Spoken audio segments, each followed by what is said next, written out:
Hey everybody, Tom here. How's it going? Hey, in today's video, I wanted to just tell you a little bit about what's been on my mind lately.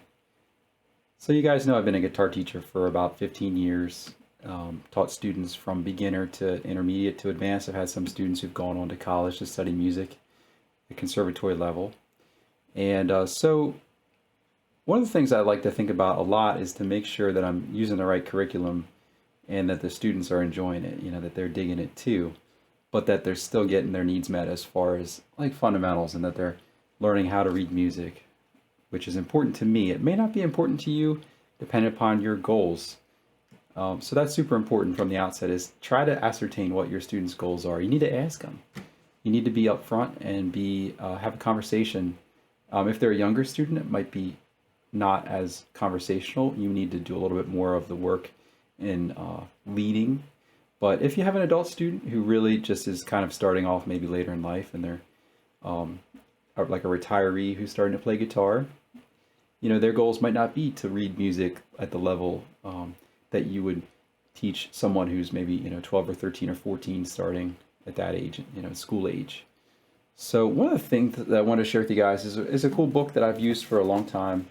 It's just called the FJH Young Beginner Guitar Method book.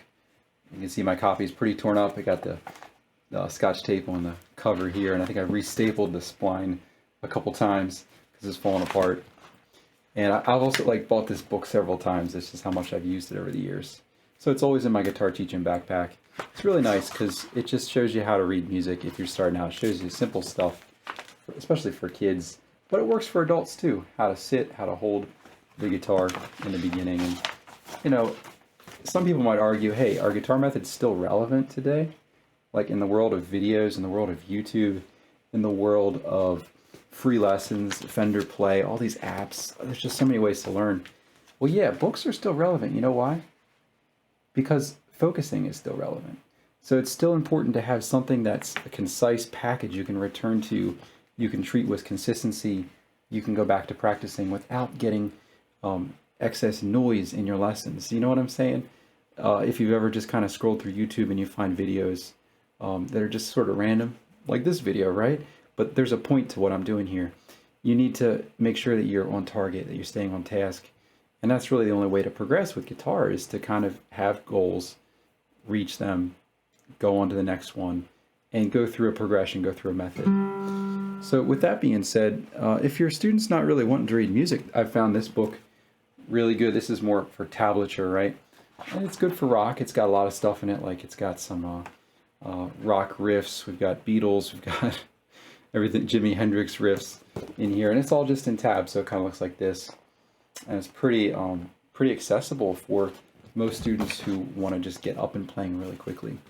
So I've used that one. And I'm just going to go through some other books because you guys probably want to know, like, well, what would you suggest? I've done this for 15 years. I've taught students from different genres. This is for classical guitar. For me, this is the gold standard, the Julio Segreras method book. Probably the most hardcore, if you will. There's basically 3 books in this one, lesson books 1 through 3. Just a classic method that really teaches you how to play, how to use the right hand. It's super detailed with regard to the fingerings on the right hand and the left hand. And you can see my book's very marked up. I even used this at the college level for the first year or so with a teacher as well. So it's a tougher one. Everybody knows this one, and not to be outdone by the 3, all 3 books in one version. They're the same thing. This is just book 1. This has got books 1, 2, 3 in it. So this is a good book just for general studies. I'm not really, recommending anything. I'm just telling you what I would use if someone wants to take lessons with me. What we would use would probably depend upon your goals. And this book is really good for most students that want to read. I usually use this with teenagers and adults who are starting out because they can recognize the tunes in it. And then one other thing, just to kind of get some variety, is the Christopher Parkening method is good for classical as well.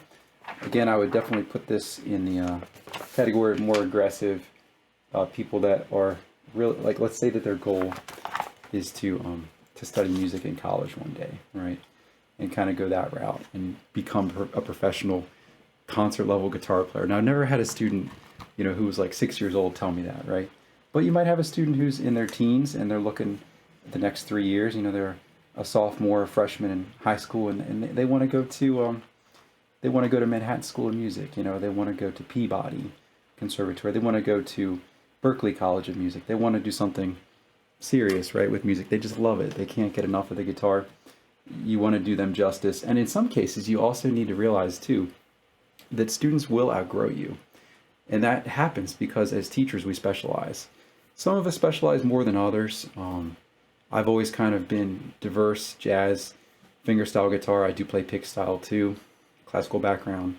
Started off playing Jimi Hendrix and rock. I play country. There's really nothing I don't play except for some styles that I just don't know enough about.